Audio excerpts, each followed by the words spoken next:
गंगा किनारे बसे छोटे से गांव में रामलाल नाम का एक गरीब किसान रहता था। उसकी जमीन बहुत उपजाऊ थी, लेकिन लगातार सूखे और जमींदार के कर्ज उसे कंगाल बना दिया था।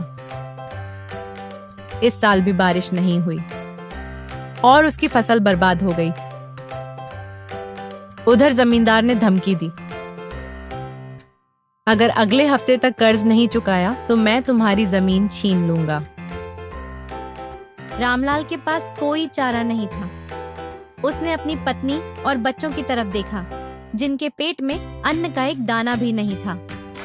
वह निराश होकर गांव के बाहर एक पुराने पीपल के पेड़ के नीचे बैठ गया। तभी एक अजनबी वहां आया।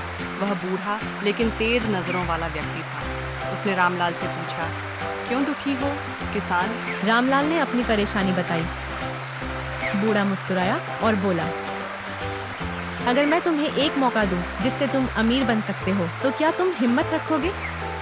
बूढ़े ने रामलाल को एक चिट्ठी दी और कहा, यह चिट्ठी राजा के पास ले जाओ और जो कुछ भी वह कहे उसे मान लेना। रामलाल अगले दिन राजमहल पहुंचा और राजा को चिट्ठी दी। राजा ने चिट्ठी पढ़ा और मुस्कुरा के कहा, अगर तुम मेरे सवालों का सही जवाब दोगे तो मैं तुम्हें सोन चांदी से भर दूंगा। राजा ने अगला सवाल मेरा सिर पूछा, है पर बल नहीं, मेरी गर्दन है पर शरीर नहीं, मुझ बिन हर किताब अधूरी, बताओ मैं कौन? जवाब है कलाम। पेन का निब उसका सर होता है और उस पे बाल नहीं होते।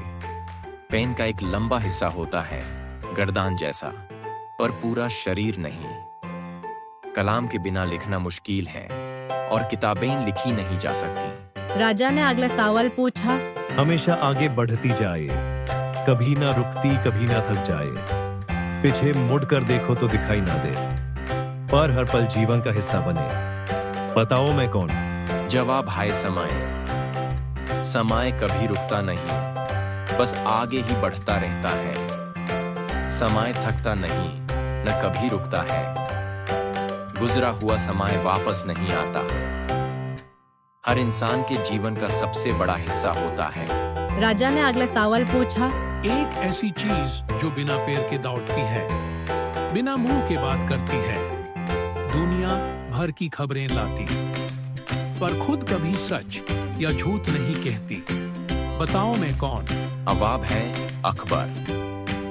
हर दिन नए शहर नए घर तक पहुंचती है। लिखी हुई खबरें सबको बताती है। देश दुनिया की हर न्यूज़ देता है। जो लिखा होता है वही दिखाता है। सच झूठ का फैसला लोग करते हैं। राजा ने अगला सवाल पूछा, ना मैं देख सकता ना सुन सकता, फिर भी सबकी बातें कर सकता। हर सवाल का जवाब देता, बिना दिमाग के सब जान लेता। बताओ मैं कौन? जवाब है किताब।